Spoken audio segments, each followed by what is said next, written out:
Les vraies voix Sud Radio, 17h-20h, Philippe David. Retour des vraies voix avec Caroline Pilastre, Marc Charret du micro, Christophe Madrol et Marc Varnaud. C'est l'heure de la chronique présidentielle de Philippe Rossi.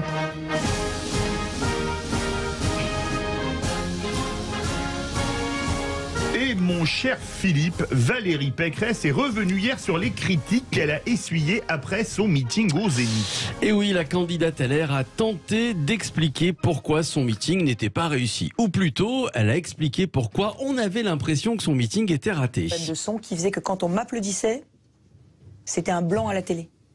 Donc ça faisait un effet très bizarre, c'est-à-dire que je parlais et blanc, je parlais blanc.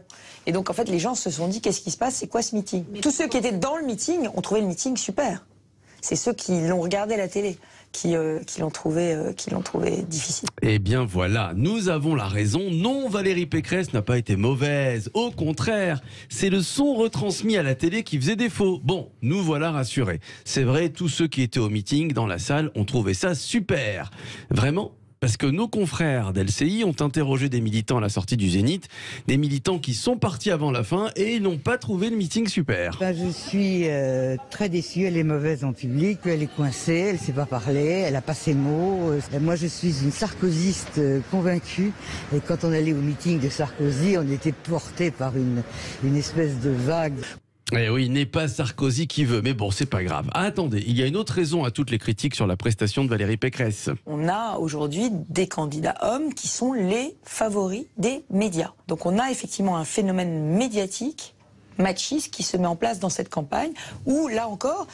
Et voilà, tout ça, c'est du machisme. Deuxième raison de ce meeting raté. Cela dit, Pécresse a raison. On n'a rien dit quand Emmanuel Macron avait déclaré ceci en 2017. Parce que c'est notre projet. Bah si, quand même. Souvenez-vous, les internautes à l'époque s'étaient bien moqués d'Emmanuel Macron et à l'époque, la presse n'avait pas été tendre avec le candidat Macron. Bref, Valérie Pécresse a pris une décision après son meeting raté au Zénith, bien qu'elle essaie de se justifier.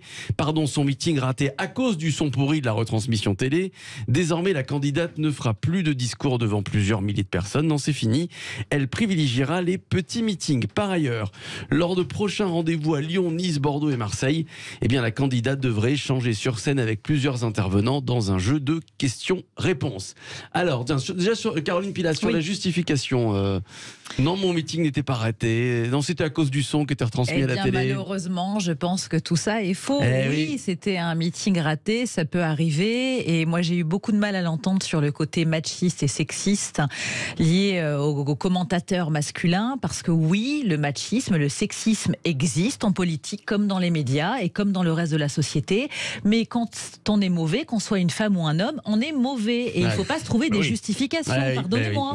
Donc non, je pense que Madame Pécresse s'est ratée.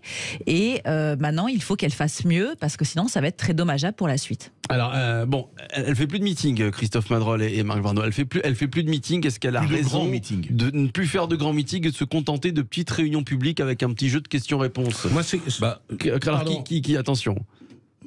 Moi, ce qui me gêne, c'est pas la forme. Qu'on rate un meeting, ça nous est tous arrivé, mais c'est le fond. Ouais. Je l'ai dit tout à l'heure.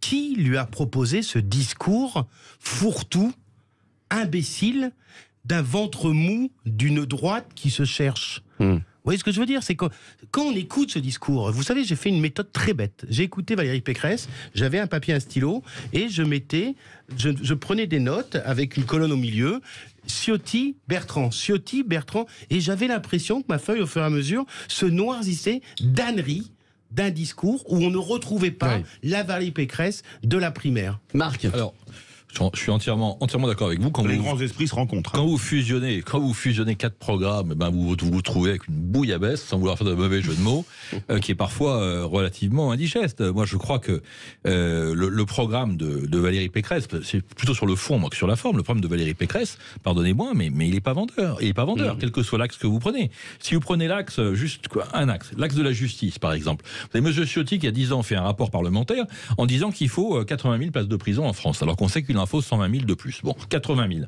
Très bien. Il fait sa campagne des primaires, sans doute pour pas choquer, pour pas qu'on lui dise qu'il est trop. Il dit qu'il en faut 60 000. Madame Pécresse, elle dit qu'il en faut 20 000. Aujourd'hui, il en faut 20 000. On n'y comprend plus rien. On sait qu'il y a 120 000 places de prison nécessaires, puisqu'on a 120 000 peines de prison de moins de 2 ans en France qui ne sont pas effectuées. Prétendent vouloir diriger le pays en nous expliquant qu'il en faut 6 fois moins, mais que la justice, avec Macron, c'est un scandale. Nous, on va régler tout ça en doublant le budget de la justice, etc., etc., etc. Le discours de vérité qu'elle devrait avoir, si elle veut convaincre les Français, c'est de dire, voilà, on construit plus de prisons en France, parce qu'on n'y consacre pas d'argent, tout le monde le sait. On va y mettre de l'argent. Mais on ne construit plus de prison non plus, parce qu'il faut 8 ans pour construire une prison en France. Et la France, ce beau pays des 400 000 normes et des 135 000 lois, rend tout totalement impossible. Voilà le discours que Mme Pécresse devrait avoir. Mais enfin, Éric la forme Zemmour... n'était pas top. Non, ça c'est clair. Et Éric Zemmour s'est entretenu au téléphone avec Donald Trump. Eh oui, alors Éric n'a pas appelé Donald sur un coup de tête. Non, l'entretien téléphonique a été bien préparé en amont. Vous savez qu'aujourd'hui c'est le 75e anniversaire de Picsou. Ah, je Donc savais parler pas. de Donald, c'est quand même intéressant. L'équipe de Zemmour et vrai, l'équipe en plus. de l'ancien président américain se sont même rencontrés à Paris pour préparer ce coup de fil. Donald Trump qui aurait prodigué quelques conseils à Éric Zemmour. Ne cédez rien, a dit Donald. Tenez bon, restez courageux, c'est la ténacité et l'endurance qui finissent à la fin d'une campagne par payer. Voilà, Éric Zemmour est très fier de son entretien, une discussion qui a duré 32 minutes.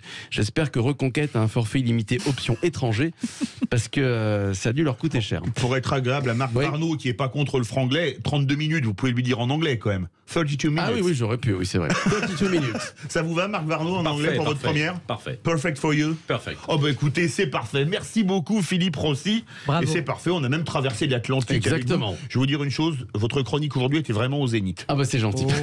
Joli. Beau jeu de mots. Les vrais voix à 17h57, à 18h30, notre grand débat. Comme 63% des Français êtes-vous favorables à un référendum sur une sortie de la France de l'UE, vous êtes 92,8% à dire oui. Vous voulez réagir, le 0826 300 300 et les réseaux sociaux.